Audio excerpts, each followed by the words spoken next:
I've owned my company for 20 years, and for 20 years I've been trying to just educate the mortgage industry, mainly also the real estate industry, some title folks.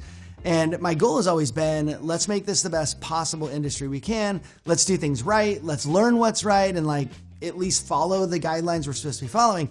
And I've seen some things over the last 20 years. I've seen ups and I've seen downs, and that's just kind of the way the mortgage industry works. Well, in times like this, when the mortgage industry is definitely hurting and there's a lot of people that are deciding whether or not they want to stay in this business, what I sometimes hear people say is, oh, this is great because we're going to have a thinning and then all the bad guys are going to get out of the business. And I hear this from a lot of people. And I want to just kind of call out that's actually not true. During difficult times, it's not just the bad guys that leave the business. In fact, sometimes it's the good guys leaving the business because they weren't able to compete. And in some cases, it's because their ethics didn't allow them to do the things that they needed to do to compete in this market. I know I just said that and it may sound crazy and you're probably gonna wanna think about that statement a little bit, but let me just tell you what I mean.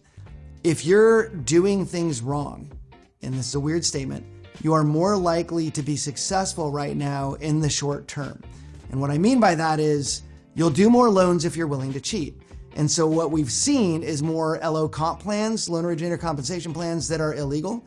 We have seen more RESPA violations where people are just paying for business. We've seen some employment law violations where employers are just trying to get the employees on the cheap, and so violating employee rights just to do it. And what happens is when people do that, they actually do more business, they make more money, and they're able to make it through to the next time. So it's frustrating for me to kind of see this happening and just to know that sometimes bad guys win. So what's my goal in this video with that in mind? My goal is twofold. One, it's for the good guys. If you're doing things right, if you are ethical, if you are following your values, you're not willing to cheat, you're not willing to pay for referrals, keep up that good work. We have to believe that that's going to get you somewhere, right? It's got to work out. But here's where you can really make it work out is know the laws, know what's right and wrong, keep doing what's right, and then expose what's wrong. And by that, I mean, educate the people around you. Sometimes people get in this business, they don't know that they're doing it wrong. They just accept a comp plan that they were told was fine. So educate them and say, hey, by the way, based on this law, I think that's actually not the way to go.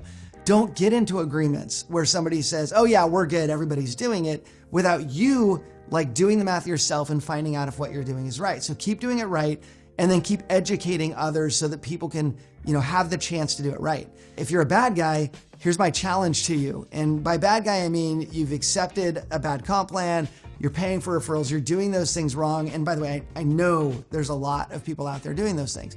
So I would call on you to reset, because the problem with everybody doing things wrong is it creates this industry that really can destroy an entire economy.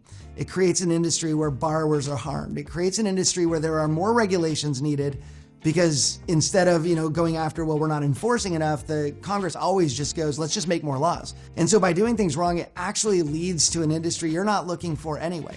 And so consider a reset and going, do I want to live by doing all of these things that I'm not supposed to be doing, or do I want to live by doing it right? If everybody doing it wrong just decides they're not going to do that anymore, the entire industry will change. The reason it doesn't change is because people are willing to go work for a company that's doing it illegally. So consider that. My goal in this industry is to leave it differently than I found it 20 years ago when I started this company. My goal is to create a great environment and to try and at least educate you so you know what you're doing. And my request is that you think through it. We've got some time to think. We've got some time to decide who we want to be in this industry. And I would call on every great originator out there to put ethics at the very top of your list of things to do today, and analyze everything you're doing and make sure you're doing it right. There you go. That's my tough message for you. I'll see you next week.